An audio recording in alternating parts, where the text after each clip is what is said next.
Breaking news is coming in, and I need you to stop everything right now. What I'm about to tell you is unprecedented, not in 80 years.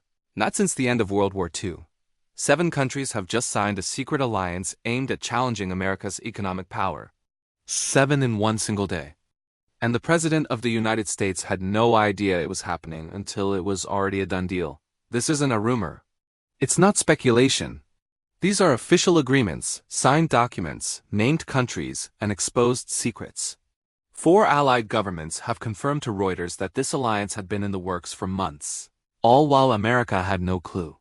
Mark Carney has orchestrated what many are calling the most significant diplomatic surprise in modern history. And Trump found out in real time, just like you are now after it was too late.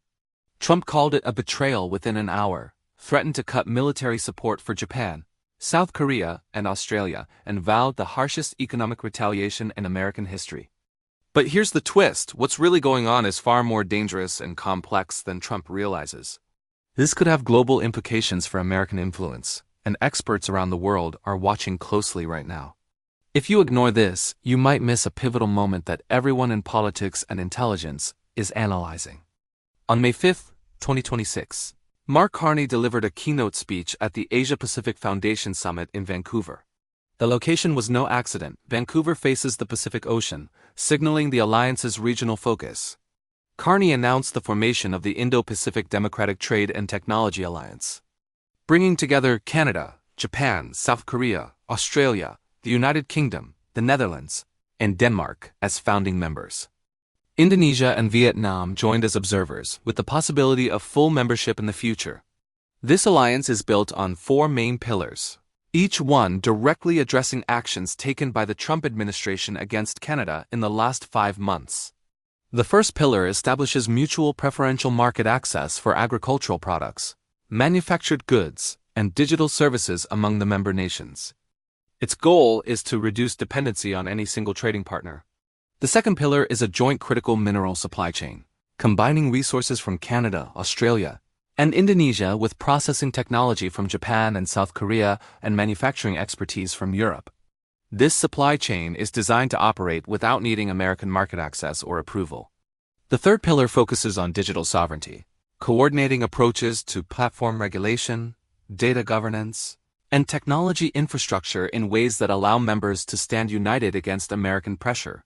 The fourth pillar creates a defense technology and intelligence cooperation framework, enhancing existing defense alliances like the Five Eyes and creating independent coordination channels separate from American military planning structures. Each pillar is a response to specific American actions. The market access pillar addresses tariffs. The critical mineral compact addresses export restrictions. The digital sovereignty framework counters technology policy pressures, and the defense cooperation framework responds to disputes over military agreements and funding. Carney didn't just form an alliance, he built one that neutralizes every tool the U.S. uses to exert economic pressure. What makes this especially groundbreaking is that 7 nations signed these agreements in a single summit, with 2 more as observers, all without Washington getting any advance warning. This was the result of months of meticulous planning. Sources within 4 of the allied governments revealed to Reuters that the alliance had been under development for months, even before the confrontation with Washington gave Canada the political momentum to announce it. This alliance wasn't built overnight. Years of quiet groundwork laid the foundation. European LNG deals helped solidify ties with the Netherlands and Germany. Agricultural technology partnerships with the UK, Australia, Japan, and New Zealand set up the market access framework. Japan had been in deep discussions with Canada since February about critical minerals to reduce dependency on China's rare earth processing, while also decreasing reliance on U.S. markets.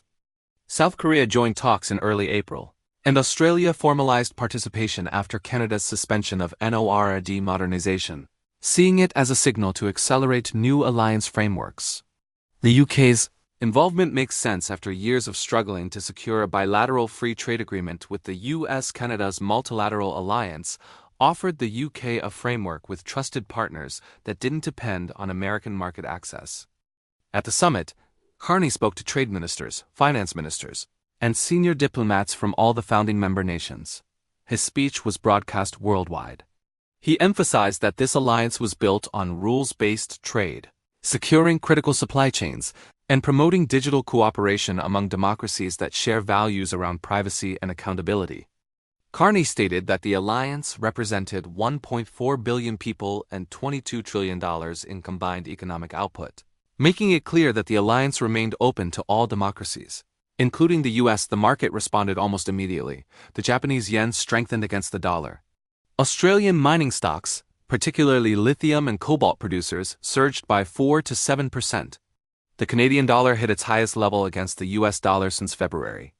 South Korean tech stocks gained on the announcement of digital sovereignty, and British analysts called it one of the most strategically important trade decisions since Brexit. The Critical Minerals Compact, covering essential resources like lithium, cobalt, nickel, copper, and rare earth elements, established a supply chain designed to meet global demand for EV batteries, advanced semiconductors, and defense systems. Trump's reaction came swiftly through a lengthy and angry post on Truth Social. He called the alliance a betrayal, accused Carney of undermining American economic power, and threatened to review U.S. defense commitments to the nations involved. He demanded that Canada withdraw immediately or face severe economic consequences. But here's the catch: the accusation of betrayal is flawed. The alliance doesn't restrict trade with the U.S., nor does it demand reduced security cooperation. It simply offers its members more options, lowering the leverage that any one country can have over their policy decisions. This isn't betrayal, it's alliance building. The same strategy the U.S. has used since 1945 with NATO, the Five Eyes, and the Quad. Foreign policy experts are calling Carney's initiative the most significant Canadian strategic move since joining NATO in 1949. Japan's participation is a result of 2 years of careful calculation. As Tokyo grew increasingly concerned about U.S. trade policies and waited for a multilateral framework that aligned with their democratic values, experts believe that Trump's threats signal to allies that U.S. defense commitments could be conditional, which is pushing them to seek alternatives to reduce dependence on American influence. Today, the Indo-Pacific Democratic Trade and Technology Alliance stands strong with 7 founding members and 2 observers. Its Critical Minerals Compact addresses global needs. Its digital sovereignty framework creates a unified approach to platform regulation. And its market access pillar reduces reliance on the U.S. No founding member has backed out, and markets have responded positively. This alliance is now a permanent fixture on the global stage, shaping economics, trade, and security for decades to come. Mark Carney has successfully created a new Indo-Pacific alliance, neutralizing every American economic pressure tool. Trump's betrayal accusation is misguided, and the alliance remains intact, with markets rising and member nations securing the framework they independently concluded they needed.